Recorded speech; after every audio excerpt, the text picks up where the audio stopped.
Bathroom ನೀರು. ಈ ವಾಸನೆದಾಗ ಮಕ್ಕಳಿಗೆಲ್ಲ ಮತ್ತ ಇನ್ನ ಹಾಸ್ಪಿಟಲ್ ಕ್ಲೀನ್ ಆಗಿರ್ಬೇಕು, ಅದು ಇರ್ಬೇಕು ಅಂತ ಮಾಡೋದು. ಇಲ್ಲೇ ಕ್ಲೀನ್ ಇಲ್ಲ ಇನ್ನ ಹಾಸ್ಪಿಟಲ್ ಕ್ಲೀನ್ ಇಲ್ಲ ಅಂದ್ರೆ ಹಾಸ್ಪಿಟಲ್ದಾಗ ಇದರಿಂದ ಬಾಣಂತರಿಗಾಗಲಿ ಮಕ್ಕಳಿಗೆ ಇನ್ಫೆಕ್ಷನ್ ಆಗೋ ಜಾಸ್ತಿ ರೀ. ಮತ್ತೆ ಕಡೆ ಇನ್ನೂ ಜಾಸ್ತಿ ಊಟ ಮಗುಗೆ ಇನ್ಫೆಕ್ಷನ್ ಇಂದ ಹೋಗ್ಬೇಕಾಗ್ತದೆ.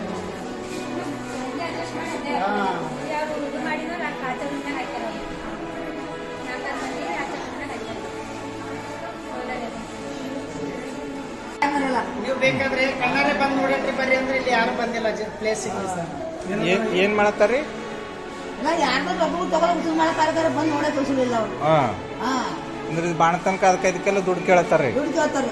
ಆದ್ರೆ ಮತ್ತೆ ಬಂದು ಅಚಾನಕ್ ಬಂದು ಎಮರ್ಜೆನ್ಸಿ ಅಲ್ಲೇನೋ ಬಂದು ನೋಡ್ಯಾನೋ ಕೂಸಿ ತಗಲಿಕ್ಕೆ ಬರೀ ಬಿಡ ವಾರ ಬಿಡೋಡ್ರ ಅವ್ರು ಅಟ್ಟಿ ಸಾವು ಒಳಗೆ ಹೋಗಿ ಬಿಡೋರು ನಮ್ಗೆ ಅವ್ರು ಹುಡುಗಿಯ ಕುಡಿಸ್ತಾರೆ.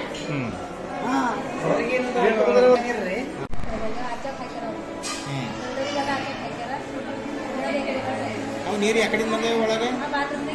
ಬಾತ್ರೂಮ್ನಾಗಿದೆ ಫುಲ್ ರೂಮ್ ಎಲ್ಲ ತುಂಬಿವೆ ನೀರು. ಮತ್ತೆ ಈಗ ಬಾಣಂತಿರಲ್ಲ ಹೆಂಗ್ ಮಾಡ್ತೀವಿ ರಾತ್ರಿ?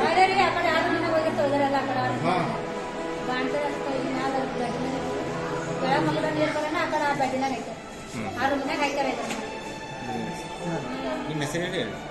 ನಮ್ಮ ಹೆಸರು ತುಕಾರಾಮ್ ಅಂತ ಹೇಳ್ರಿ. ನಮ್ಮ ತಂಗಿ ಡೆಲಿವರಿ ಕಡೆ ತೊಗೊಂಡು ಬಂದಿದ್ದು. ರಾತ್ರಿ ಅವ್ರು ಡಾಕ್ಟರ್ ಸಾಹೇಬ್ ಬೇರೆ ಕಡೆ ಶಿಫ್ಟ್ ಮಾಡ್ಯಾರ. ಇನ್ನು 5-6 ಜನರಿಗೆ ಮಾತ್ರ ಇಲ್ಲಿ ಬಿಟ್ಟಾರ.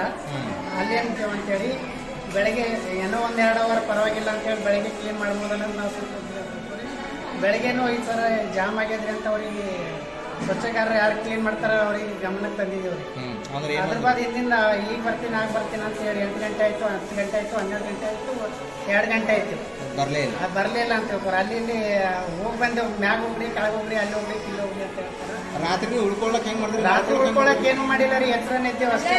ನಮ್ಮ ತಂಗಿಗೆ ಜಾಗ ಇಲ್ಲ.